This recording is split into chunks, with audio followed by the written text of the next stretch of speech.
నమస్తే, నా పేరు శ్రీనివాస్. జీ న్యూస్కి స్వాగతం. ముందుగా ముఖ్యాంశాలు చూద్దాం. విజయసాయిరెడ్డితో సంబంధం అంటూ దుష్ప్రచారం దారుణం. మదన్ మోహన్తో 2016లోని విడిపోయా. 2020లో సుభాష్తో వివాహం. మీడియా ముందు దేవాదాయ శాఖ సహాయ కమిషనర్ శాంతికుమారి ఆవేదన వ్యక్తం.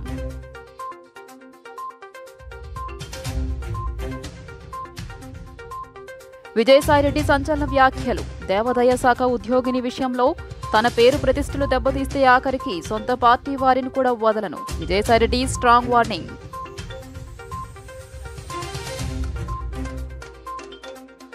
నేడు మరో శ్వేతపత్రం విడుదలకు సిద్ధమైన రాష్ట్ర ప్రభుత్వం.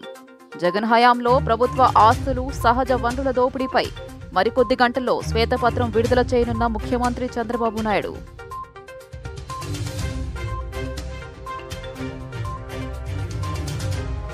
కంచికచర్ల మండలం పరిటాల క్వారీలో విషాదం. వారిపై నుంచి లూజ్ బోల్డర్స్ రాళ్లు జారిపడిన ఘటనలో 3 కార్మికులు దుర్మరణం. మరో శ్వేతపత్రం విడుదల చేసేందుకు ఏపీ ప్రభుత్వం సమాయత్తమైంది. ఇప్పటికే పోలవరం, అమరావతి విద్యుత్ శాఖపై శ్వేతపత్రాలు విడుదల చేసిన ప్రభుత్వం ఈరోజు గత ప్రభుత్వ భూదందాలు, సహజ వనరుల దోపిడీపై వివరాలను వెల్లడించనున్నట్లు తెలిపింది. ఈ మధ్యాహ్నం ముఖ్యమంత్రి చంద్రబాబు ఈ శ్వేతపత్రం రిలీజ్ చేయనున్నారు. జగన్ ప్రభుత్వ హయాంలో వేల కోట్ల రూపాయల ప్రభుత్వ ఆస్తులు, సహజ వనరుల దోపిడీకి గురయ్యాయని కొత్త ప్రభుత్వం భావిస్తుంది. ఎన్నికల్లో కూడా ఇదే అంశాన్ని ప్రస్తావించారు చంద్రబాబు. ఈ నేపథ్యంలో భూదందాలు, గనుల దోపిడీపై శ్వేతపత్రం విడుదల చేయనున్నారు. మాజీ సీఎం జగన్ ఇవాళ ఉదయం బెంగళూరుకు వెళ్లనున్నారు. వారం రోజులు ఆయన అక్కడి నివాసంలో ఉండనున్నారు.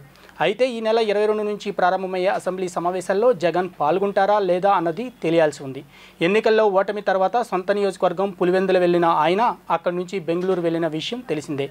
అప్పుడు కూడా జగన్ వారం రోజుల పాటు అక్కడే బస చేశారు. నైరుతి రుతుపవనాల కారణంగా ఇప్పటికే 2 తెలుగు రాష్ట్రాల్లో జోరు వానలు కురుస్తున్నాయి. నేటి నుంచి 5 రోజుల పాటు తెలుగు రాష్ట్రాల్లో విస్తారంగా వర్షాలు కురుస్తాయని వాతావరణ శాఖ అధికారులు వెల్లడించారు. నైరుతి రుతుపవనాలు బలపడటానికి తోడు అల్పపీడన ప్రభావంతో ఆంధ్రప్రదేశ్, తెలంగాణ రాష్ట్రాల్లో మోస్తరు నుంచి భారీ వర్షాలు కురుస్తాయని చెప్పారు. ఈ వర్షాలు ఈ రోజు నుంచి 5 రోజుల పాటు అంటే జూలై 18 వరకు ఈ వర్షాలు పలు జిల్లాల్లో కురుస్తాయని కొన్ని జిల్లాలకు వర్ష సూచన చేసింది. ఆంధ్రప్రదేశ్లో నైరుతి రుతుపవనాలకు తోడు ఆవర్తనం ప్రభావంతో వర్షాలు కురుస్తాయని వాతావరణ కేంద్రం చెప్పింది. ఏపీకి భారీ వర్ష సూచన చేసింది వాతావరణ శాఖ. రాష్ట్రంలో అల్లూరి సీతారామరాజు, ఎన్టీఆర్, కృష్ణా, ఏలూరు జిల్లాలకు ఆరెంజ్ అలర్ట్ను అమరావతి వాతావరణ శాఖ జారీ చేస్తుంది. ఇక ఏపీలో మిగిలిన జిల్లాలకు ఎల్లో అలర్ట్ జారీ చేస్తుంది. నేడు రేపు కోస్తా జిల్లాల్లో భారీ వర్షాలు కురిసే అవకాశం ఉండగా, అలాగే రాయలసీమలో తేలికపాటి నుంచి ఓ మోస్తరు వర్షాలు కురుస్తాయని హెచ్చరించింది. పిడుగులతో కూడిన భారీ వర్షాలు పడే అవకాశం ఉన్న నేపథ్యంలో అధికారులు అప్రమత్తంగా ఉండాలని సూచించారు. గంటకు 30 నుంచి 40 కిలోమీటర్ల వేగంతో ఈదురుగాలులు వీస్తాయని తెలిపింది. భారీ వర్షాల నేపథ్యంలో మత్స్యకారులు వేటకు వెళ్లొద్దని హెచ్చరించింది. రైతులు జాగ్రత్తలు తీసుకోవాలని ఆంధ్రప్రదేశ్ విపత్తుల నిర్వహణ సంస్థ సూచించింది. తన వ్యక్తిత్వంపై కుట్రపూరితంగా అసత్య ఆరోపణలు ప్రచారం చేస్తున్నారని వైసీపీ ఎంపీ విజయసాయిరెడ్డి మండిపడ్డారు. ఓ ఆదివాసీ మహిళను బజార్కి ఇచ్చారు. ఎంపీనైనా నన్ను ఎంతమంది కలుస్తారు, అంత మాత్రాన సంబంధం అంటగడతారా, తారతమ్యాలు లేవా, సాయిరెడ్డి తండ్రి లాంటి వ్యక్తి అని ఆమెనే చెప్పింది. ఆరోపణలు చేసిన వారిపై కేసులు పెడతా, త్వరలోనే ఛానల్ ప్రారంభించి వారి కుట్రలను ఎండగడతా అని తెలిపారు. ఒక ఎంపీగా, బాధ్యతాయుతమైనటువంటి ఎంపీగా నా యొక్క బాధ్యతలను నేను నిర్వర్తిస్తా ఉన్నా. ఆ క్రమంలో సమాజాన్ని, అంతరాలు లేనటువంటి సమాజాన్ని తీర్చిదిద్దేదానికి నా వంతు కృషి నేను చేస్తా ఉన్నా. బరి తెగించి హద్దులు మీరి ఇష్టానుసారంగా ఆధారాలు లేకుండా నిరాధారమైనటువంటి ఆరోపణలు ఒక ఆదివాసీ స్త్రీతో సంబంధం ఉన్నట్టుగా మీరు చెప్పి ఈరోజు అదే ఆధారాలు మీరు ఎవరెవరికి సబ్మిట్ చేయాల్సి ఉంటుంది అన్నటువంటి విషయాన్ని నేను రాబోయేటటువంటి నా యొక్క ప్రెస్ కాన్ఫరెన్స్లో నేను ఎక్స్ప్లెయిన్ చేస్తాను. ఈ కుట్ర కుతంత్రాల వెనక ఎవరున్నారు అనే విషయాన్ని నేను ప్రశ్నిస్తా ఉన్నా. నాకు వ్యతిరేకంగా అనైతికంగా ప్రవర్తించినటువంటి వాడు వంశీకృష్ణ, 2 రాధాకృష్ణ, 3 బిఆర్ నాయుడు, 4 వెంకటకృష్ణ, 5 సాంబడు. నేను చెప్తా ఉన్నా, తప్పకుండా మీ అందరూ కూడా చట్టానికి లోబడి మీ అందరి మీద చర్యలు తీసుకోవడం జరుగుతుంది. ప్రతిపక్షంలో ఉన్నాడు వీడి విజయసాయిరెడ్డి ఏం చేస్తాడు లేనని మీరు తేలిగ్గా తీసుకోవచ్చు. కానీ విజయసాయిరెడ్డి ఒక్కసారి పట్టుబడితే ఆ రోజు రామోజీరావు నాతో తగువేసుకున్నాడు. నేను ఏ రోజు రామోజీరావుని కలవలే. 1 సంవత్సరం రోజులు ట్విట్టర్ ద్వారా రామోజీరావుని నేను ఎదిరించా, వేధించా. ఏం చేశాడు? మదన్ మోహన్ మానిపాటి అనే వ్యక్తితో 2016లోనే తాను విడిపోయానని, తర్వాత 2020లో సుభాష్ అనే న్యాయవాదిని వివాహం చేసుకున్నానని దేవాదాయ శాఖ అసిస్టెంట్ కమిషనర్ శాంతి చెప్పారు. ప్రస్తుతం సుభాష్తోనే కలిసి జీవిస్తున్నానని, ఆయనతోనే బిడ్డను కన్నానని పేర్కొన్నారు. తాను విదేశాల్లో ఉండగా తన భార్య వేరే వారితో బిడ్డను కందంటూ మొదటి భర్త మదన్ మోహన్ ఆరోపించిన నేపథ్యంలో దేవాదాయ శాఖ అసిస్టెంట్ కమిషనర్ శాంతి విజయవాడలో నిన్న విలేకరులతో మాట్లాడారు.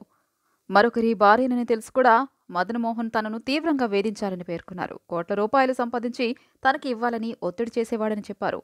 వైకాపా ఎంపీ విజయసాయిరెడ్డిని తాను విశాఖపట్నంలోని చూశానని, ఆయనతో శాఖపరమైన అంశాలు మాత్రమే చర్చించానని తెలిపారు. విజయసాయిరెడ్డితో తనకు సంబంధం అంటగడుతూ దుష్ప్రచారం చేయడం అత్యంత దారుణమని పేర్కొన్నారు. గిరిజన మహిళను కాబట్టే తనను వేధిస్తున్నారని, తాను ఎలాంటి అవినీతికి పాల్పడలేదని చెప్పారు. తనపై జారీ చేసిన అభియోగ పత్రంలో 8 ఆరోపణలతో తనకు సంబంధమే లేదని చెప్పారు. 2013లో మదన్ మోహన్తో తనకు వివాహం అయిందని, ఆయనతో 2 బిడ్డలను కన్నానని చెప్పారు. అప్పట్లో ఆయన వేధింపులు భరించలేక గిరిజన సాంప్రదాయం ప్రకారం 2016లో విడాకులు తీసుకున్నానని వివరించారు.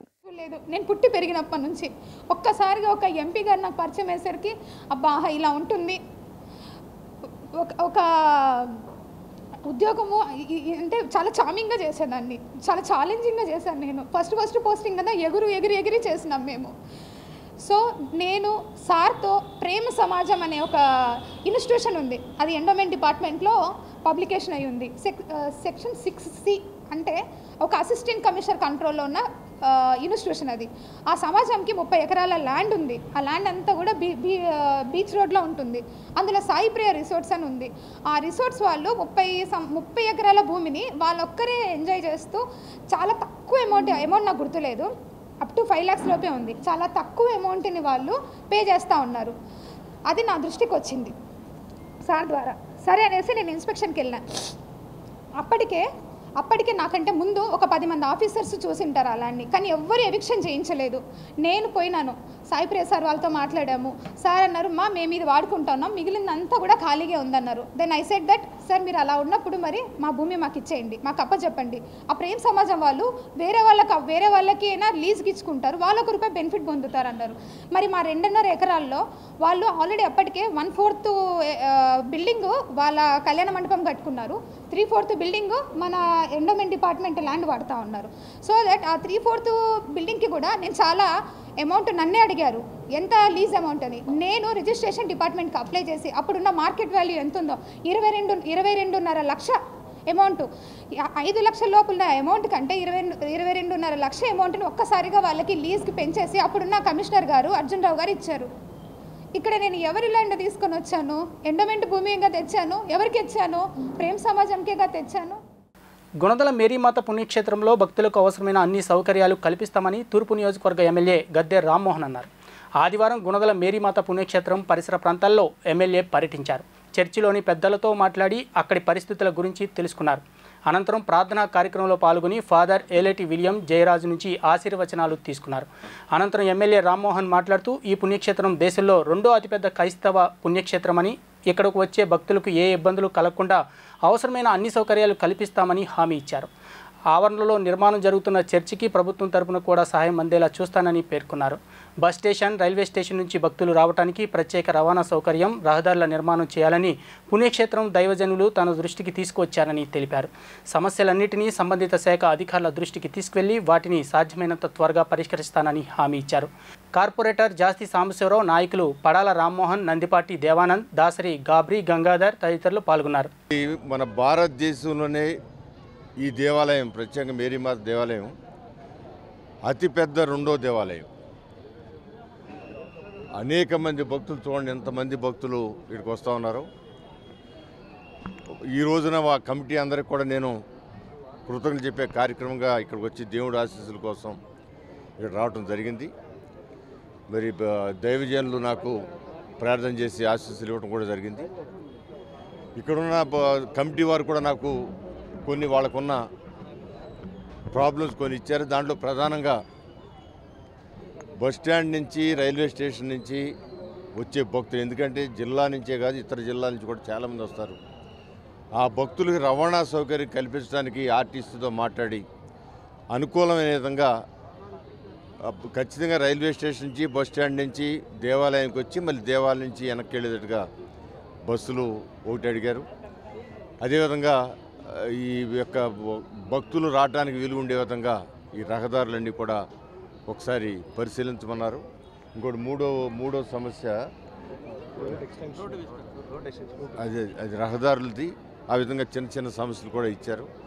అవన్నీ కూడా ఇమ్మీడియట్గా అధికారులతో మాట్లాడి ఆ సమస్యల మీద ఒక పరిష్కార మార్గానికి మేమందరం కూడా కలిసి ప్రయత్నం చేస్తాం.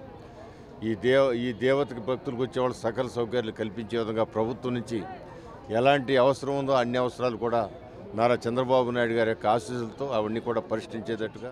విజయవాడ ఇంద్రకీలాద్రిపై దుర్గగుడిలో దర్శనం టికెట్లు, ప్రసాదాల విక్రయాలు, ఇతర సేవల ద్వారా ఆదివారం 51,16,548 ఆదాయం వచ్చినట్టు దేవస్థానం అధికారులు తెలిపారు.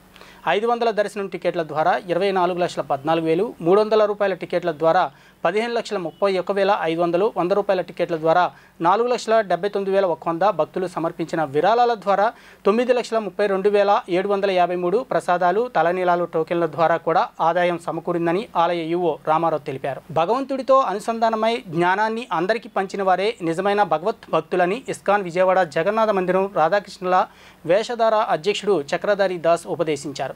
జగన్నాథ రథయాత్రను పురస్కరించుకొని స్క్రూ బ్రిడ్జ్ సమీపంలోని ఇస్కాన్ జగన్నాథ మందిరంలో నిర్వహిస్తున్న ఉత్సవాలు ఆదివారం ఘనంగా ముగిశాయి. ఈ క్రమంలో ఉత్సవాల చివరి రోజు ఆయన సందేశాన్నిస్తూ ధర్మాచరణ, సత్యనిష్టలు, తన నామస్మరణ, సేవ భగవంతుడికి ఇష్టమైన కార్యాలన్నారు. భగవాన్ శ్రీకృష్ణుడు భగవద్గీతలో చెప్పిన విధంగా భక్తి జ్ఞానాన్ని అందరికీ పంచడం ద్వారానే మోక్షం సిద్ధిస్తుందన్నారు. అందరికీ భగవత్ సేవ చేసుకునే అవకాశాన్ని కల్పించాలనే లక్ష్యంతో వ్యయ ప్రయాసల కోర్చి రథయాత్ర వేడుకను నిర్వహిస్తున్నట్లు చెప్పారు. ఉత్సవాల్లో యువత, ప్రజలు పెద్ద సంఖ్యలో పాల్గొని తాము వ్యసనాలకు దూరంగా ఉండి నవ సమాజ నిర్మాణానికి సహకారం అందిస్తామంటూ ప్రమాణం, సంతకాలు చేయడం ఆనందాన్ని కలిగించిందన్నారు. ఉదయం గుండిచా మందిరంలో ఉత్సవమూర్తులకు విశేష పూజలు నిర్వహించారు. అనంతరం 108 రకాల పిండి వంటలను నైవేద్యంగా సమర్పించారు. సాయంత్రం దుబాయ్ కళాకారిణి శ్రీల కూచిపూడి నృత్యం, విద్యార్థుల రాధాకృష్ణుల వేషధారణ భక్తులను అలరించాయి. వివిధ పోటీల్లో పాల్గొన్న విద్యార్థులకు బహుమతులు అందజేశారు.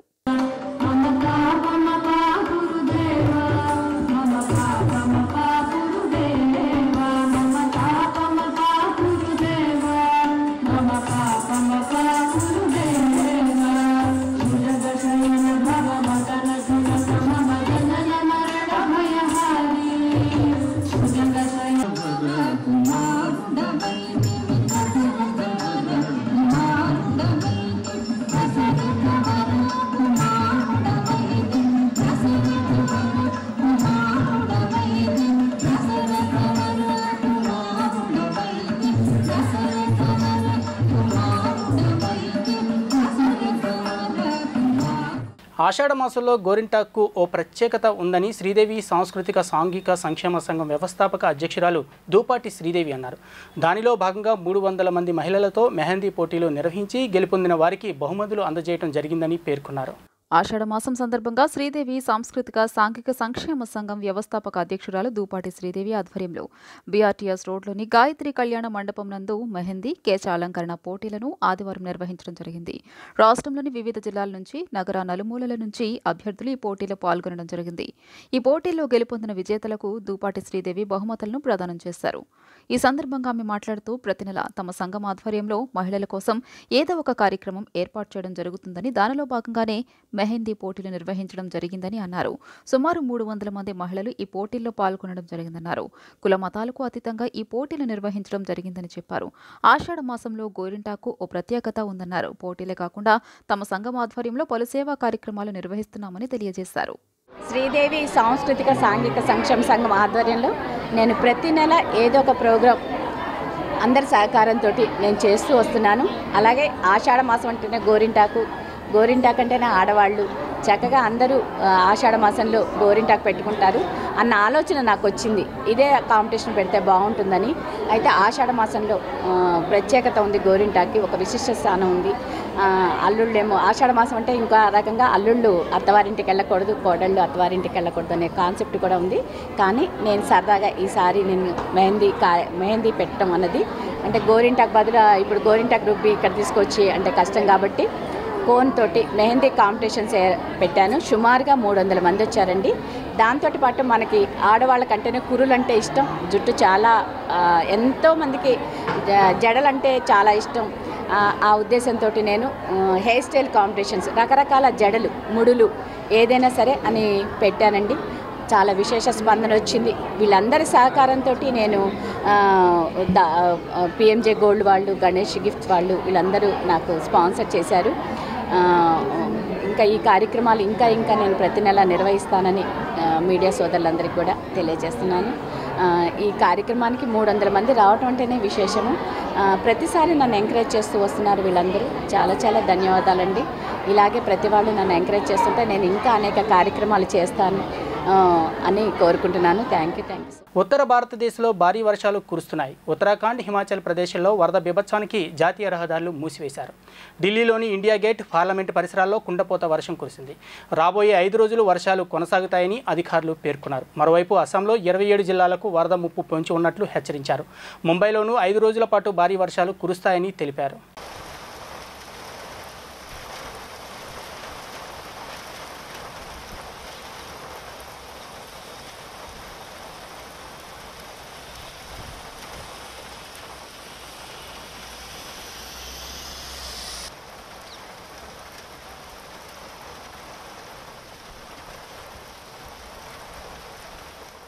కంచికిచర్ల మండలం పరిటాల క్వారీలో విషాదం చోటు చేసుకుంది. క్వారీపై నుంచి లూజు బోల్డర్స్, రాళ్లు పెద్ద మొత్తంలో జారి కింద డ్రిల్లింగ్ వేస్తున్న కార్మికులపై పడ్డాయి. దీంతో 3 కార్మికులు అక్కడికక్కడే మృతి చెందారు. మృతులు జీకొండూరు మండలం చెరువు మాధవరం గ్రామానికి చెందిన వారుగా తెలుస్తుంది. ఘటనా స్థలానికి చేరుకుని పోలీసులు విచారిస్తున్నారు. మరింత సమాచారం తెలియాల్సి ఉంది. తెలంగాణ మేడ్చల్ పోచారం ఐటీ క్యారిడార్ వద్ద ఘోర ప్రమాదం జరిగింది. ఫోన్ మాట్లాడుతూ రోడ్డు దాటుతున్న గిరి అనే వ్యక్తిని కారు ఢీకొట్టింది. దీంతో అతను గాల్లోకి ఎగిరి 10 మీటర్ల దూరంలో పడ్డాడు. తీవ్ర గాయాల పాలైన అతన్ని ఆసుపత్రికి తరలించగా చికిత్స పొందుతూ మరణించాడు.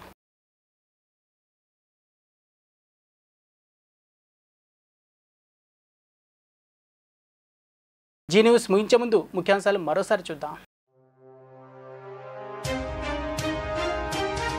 విజయసాయిరెడ్డితో సంబంధం అంటూ దుష్ప్రచారం దారుణం. మదన్ మోహన్తో 2016లోని విడిపోయా. 2020లో సుభాష్తో వివాహం. మీడియా ముందు దేవాదాయ శాఖ సహాయ కమిషనర్ శాంతికుమారి ఆవేదన వ్యక్తం.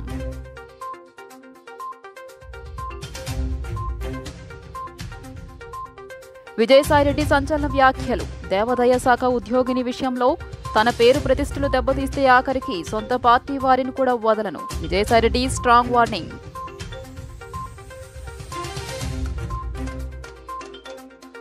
నేడు మరో శ్వేతపత్రం విడుదలకు సిద్ధమైన రాష్ట్ర ప్రభుత్వం.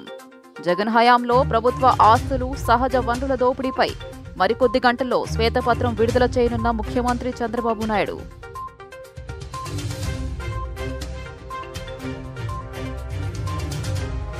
కంచికచర్ల మండలం పరిటాల క్వారీలో విషాదం. వారిపై నుంచి లూజ్ బోల్డర్స్, రాళ్లు జారిపడిన ఘటనలో 3 కార్మికులు దుర్మరణం.